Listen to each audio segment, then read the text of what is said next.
Hello Biology 100 students. In today's lecture we're going to talk about the cell as the fundamental unit of life, and we're also going to talk about the structure and function of cellular organelles.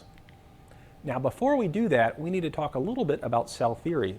So cell theory states that the cell is the smallest unit of life that still demonstrates the properties of life. For example, cells have a metabolism. They can divide and reproduce. Cells can also maintain homeostasis. Now, all organisms are comprised of cells. There are some exceptions with like slime molds that have acellular parts, but for the most part, all living organisms are comprised of cells. And finally, it's important to realize that new cells always arise from previously existing cells, usually through the process of mitosis or cell division. Now, when we talk about cells, there are three main anatomical regions that we're going to discuss. The first region is the plasma membrane. The plasma membrane separates the cell from the extracellular environment, and that plasma membrane is composed of phospholipids. Inside the plasma membrane, we can find another structure where the DNA is located. Now, for eukaryotic cells, this is going to be the nucleus. And finally, in between the outer plasma membrane and the nuclear membrane, we're going to find an intermediate region called the cytoplasm. And the cytoplasm is where we have the cytosol, the cellular jelly, as well as the organelles. Now, we said last time that cells were uniformly pretty small in order to facilitate movement of things into and out of cells, but today I'd like you to appreciate the veritable diversity of cell shapes and sizes. So for example, out here we have a macrophage, which is actually a fairly large cell, and its job is to scavenge up cellular debris and also take care of pathogenic organisms which invade our body.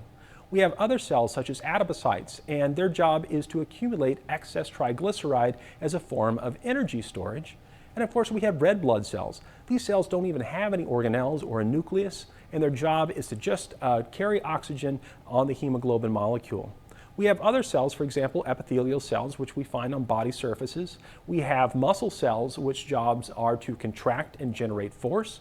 And finally, we have sperm cells, whose job is to propel the male's genetic information through the female reproductive tract up to the egg where it can be fertilized. Okay, there's two different types of cells that we need to talk about, and we mentioned them previously. First of all, we need to say prokaryotic cells. Pro here means before. Prokaryon means before a nucleus. So these cells don't have a nucleus, they don't have any membrane-bound organelles, and they're very small in size, usually less than 5 microns. On the other hand, the majority of cells we're going to talk about are eukaryotic. These cells have a true nucleus. They also have membrane organelles such as a Golgi body and also mitochondria, and they can vary in size but can be up to 100 microns or more. Now, some can be larger when we talk about chicken eggs and stuff like that, but again, for the most part, cells tend to be small because they need to regulate what goes in and what goes out, and having a small internal volume is best in order to deal with that. Okay, let's look back at the prokaryotic cells. We said before that prokaryotic cells we find in bacteria, and these cells don't have any type of membrane-bound organelles. If we look within the cell itself, we just see a bunch of fuzzy stuff. So the chromatin, the DNA, is located in there just as it would be in an animal cell, but it's not confined to a nucleus, and we don't see any membrane-bound organelles.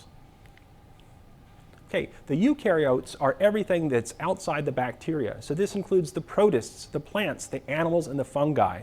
These have a true nucleus, they have membrane-bound organelles, and again, their cellular size varies somewhere between 10 microns to 100 microns.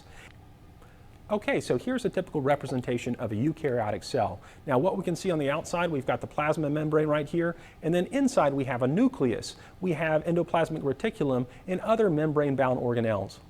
It's important to point out that you're not going to see these organelles, except for the nucleus, using a normal microscope. In order to visualize things like the ER or the Golgi bodies or the mitochondria, you usually have to use a special microscope called a transmitting electron microscope. Okay, so let's talk about the cytoplasm first. The cytoplasm is the cellular material surrounded by the cell membrane, and in between that and the nuclear membrane. So everything that you see out here is part of the cytoplasm. It includes the organelles as well as the cellular jelly in here, which is called cytosol.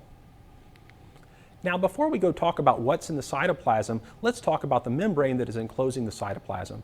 And this is the plasma membrane. The function of the plasma membrane is to regulate passage of materials into the cell. It's a semi-permeable membrane, meaning it might let some stuff in, but not other things.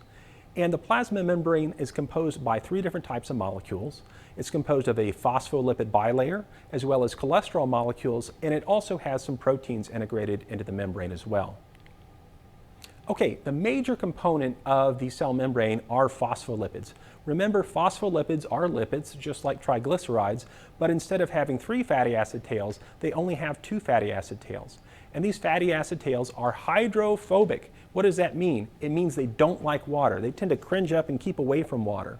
On the other hand, it does have a hydrophilic head. This hydrophilic head has a phosphate ion in it, and that ion has a charge, and water loves a charge. And so basically the head is hydrophilic, it will orient itself towards water, and the tails are hydrophobic, they will try to stay away from water. And this is what these phospholipids look like inside the cellular membrane. They're basically organized into a bilayer of phospholipids. So here you can see one layer with the heads oriented out of the cell, and another layer oriented with the heads towards the inside of the cell. So both inside and outside of the cell, there's lots of water, and that's how the hydrophilic heads are going to orient themselves. But the hydrophobic tails basically isolate themselves, keeping out any water from entering the membrane there. Other molecules which you need to be familiar with in the plasma membrane include cholesterol. Now, cholesterol, we said before, was a type of lipid. It is lipid soluble, but here the function of cholesterol, we think, is to regulate the rigidity of the membrane, so it's not totally fluid, but it's also not very stiff as well. We also have lots of proteins in the membrane, some of which form basically passageways for ions and other substances into and out of the cell membrane. So in previous editions of the textbook, it talked about something called the fluid mosaic model for the cell membrane.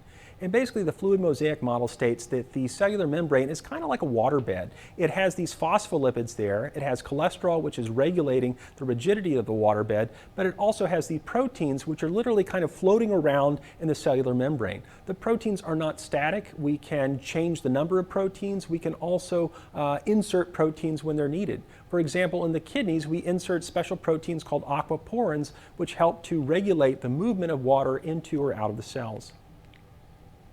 Okay, now that we've talked about the cellular membrane, let's go back inside the cell and talk about some of the organelles. The first organelle we're going to talk about is the nucleus. The nucleus is the cell's control center. It contains all of the DNA necessary to replicate the cell, and it also uses that DNA as a cookbook to generate RNA molecules, which will cause the production of proteins. Now, the components of the nucleus include the outer nuclear membrane, which you can see here, and it has special pores in there which allow for the movement of RNA molecules from the nucleus into the cytosol. The other thing I want to point out inside the nucleus is this structure right here called the nucleolus. The nucleolus is a darker area inside the nucleus, and this is where we manufacture ribosomes, which are used in protein production. Okay, our next organelle outside the nucleus is something called a ribosome. Now, ribosomes are composed of RNA plus proteins. They're manufactured inside the nucleolus of the nucleus, and their function is to produce proteins using the directions set forth on the RNA molecule. And they basically help to link individual amino acids into polypeptides. And so we have two different types of ribosomes. We have free ribosomes, which are floating around free in the cytosol, and they make proteins for use inside the cell. And we have bound ribosomes, and these ribosomes are located on the rough endoplasmic reticulum. They also make protein, but usually this protein is destined for export outside of the cell. Okay, our next organelle is the endoplasmic reticulum. And this organelle is divided into two types. We have a rough ER, and that is designed to synthesize proteins for use outside of the cell. It contains ribosomes. And the next one is called the smooth ER. The smooth ER does not have the ribosomes on it, and its job is very different. It's there to produce lipids. For example, if you eat too much carbohydrate, it can convert that carbohydrate into lipids and then store it within the cell. It's also used to detoxify some types of compounds in the cells. Now, substances produced by the ER must be shipped to the Golgi body for final processing if they're going to be exported from the cell. So here we can see the nucleus right here, and then surrounding that nucleus we have this rough ER, and the rough ER is going to be used for protein manufacture, and those proteins are eventually going to be exported out of the cell. And then over here we have the smooth ER. Remember, the smooth ER achieves lipid synthesis and is also responsible for detoxification of some compounds. Okay, now we get to the Golgi apparatus. The Golgi apparatus is basically the FedEx of the cell. It's there for packaging and shipping. And what happens is things that are produced in the rough ER will travel to the Golgi apparatus via vesicles, and these vesicles will merge with this sort of pita bread-like organ, and within that organ, those molecules are going to be modified and gotten ready for shipping outside the cell, and then they're going to leave the other face of the Golgi apparatus and then travel to the cell membrane, where they're eventually going to leave the cell through an exocytotic vesicle. So since I'm mentioning vesicles, we should say what they are. So vesicles are small membrane-bound spheres which contain molecules that are going to be transported into or out of the cell. We have secretory vesicles, which are going to transport stuff outside of the cell. So here you can see secretory vesicles. And then we also have something called endocytotic vesicles, I'm missing a D there, which will help move things into the cell. So those are the two different types of vesicles. And again, remember, these organelles are working together to move stuff into and out of the cell and help to modify it. Remember, up here, our rough ER is where we manufactured proteins for export out of the cell. It's going to travel from there via vesicles and eventually reach our Golgi apparatus, where we're going to modify it for shipping, and then we're going to export it out of the cell through these exocytotic vesicles. Okay, now let's talk about two little organelles that are called lysosomes and peroxisomes. These are both sort of membrane-bound vesicle organelles that have different functions. Firstly, the peroxisomes are there to get rid of metabolic wastes such as hydrogen peroxide, ethanol, and sometimes even formaldehyde. On the other hand, lysosomes are there to remove large damaged organelles and also digest foreign substances that are brought into the cell through endocytosis. Okay, this slide just shows a schematic of some of the things that lysosomes do inside the cell. So lysosomes, one of the things they do is to digest worn out cellular organelles so that their components can be recycled. So here we can see a lysosome that's maybe breaking down a mitochondria, it's chopping it up into little bits, and those molecules can be recycled and used elsewhere inside the cell. Another function of the lysosomes is to digest food vacuoles that are brought inside the cell through endocytosis. So there's our food vacuole over here. It merges with our lysosome. The lysosome breaks it up and breaks those molecules down through hydrolysis and then frees them up to be further metabolized by our mitochondria. Okay, so you probably already know what a mitochondria does from high school biology. You've probably heard that it is the powerhouse of the cell, and that is entirely true. The job of the mitochondria is to metabolize things like carbohydrates and fats and convert the energy in them into ATP, which is the cellular energy that we use throughout the human body. Now, it's important to point out that the mitochondria have these double membranes in here, and this is where we generate our ATP, and that mitochondria are actually only inherited maternally, that is, they come from the mother, and they have their own DNA. Okay, now we're going to talk about some elements within the cytoplasm called the cytoskeleton. Now let's break this word down. Cyto means cell, and skeleton means skeleton here. So the cytoskeleton is a network of tubules and filaments that support the internal structure of the cell. And we have two different parts to the cytoskeleton. We have microtubules and also microfilaments. So here you can see a schematic of what the cytoskeleton would look like. Now, you're not going to see this when you look through the microscope because these have to be stained in a certain way, and they're much too small to see under a regular microscope. But we can see that the microtubules and microfilaments help to anchor organelles in place. And then sometimes these microtubules can actually serve as sort of like a monorail system for the passage of vesicles throughout the cell. So this slide just shows the diversity of different types of cytoskeleton elements within the cell. All of these are based on amino acids and proteins, and they can vary in thickness and size.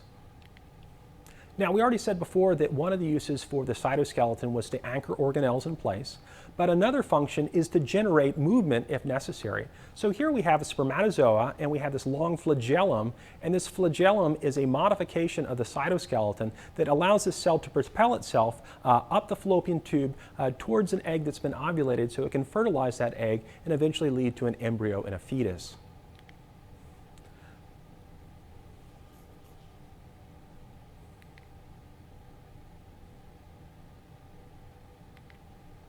Conversely, we also have cytoskeleton elements that are located on the apical or top surfaces of cells that don't actually move the cells per se, but can move things over a cellular surface. So these are cilia, and cilia are little finger-like projections that move around due to sort of like a muscle-like contraction. And again, they're not moving these cells in here, but what they are moving is they're moving mucus over the cellular surface. So we tend to find cilia in areas where we have a mucosal epithelium. For example, think about your trachea and your bronchi. We have lots of mucus in there, and the purpose of this mucus is to trap particles and get rid of them. But the job of the cilia is to move that mucus up the trachea and towards the pharynx where it can be coughed out or swallowed. So not only do we find cilia on the lining of the respiratory tract of humans and other mammals, we also find it on the outside of single-celled organisms known as protists. So protists are single-celled eukaryotic organisms, and they include examples like paramecia. And the paramecia are covered with these little cilia-like hairs, and the purpose of these hairs is there to actually move the organism along. So on this side you can see there's like a power stroke, and then after that power stroke the cilia will curl up and reset itself, and then we'll have another power stroke.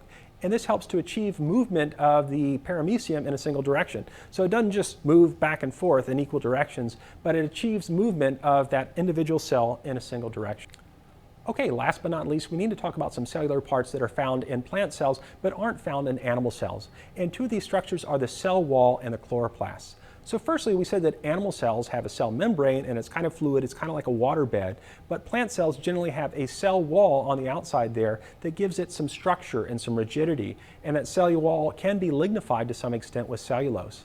We also have chloroplasts in plants. Now remember that plants are autotrophs. They make their own food, and this is through the organelle called chloroplasts. So chloroplasts harness the sun's energy and use that energy to manufacture carbohydrates using carbon dioxide and water. So these are two different organelles or parts that are found in plant cells but aren't found in animal cells. Okay, this concludes our brief lecture on the anatomy of cells and cellular organelles. Now for each of these organelles, be sure you can identify a picture of them from the PowerPoint, and you should also be able to tell me their primary functions.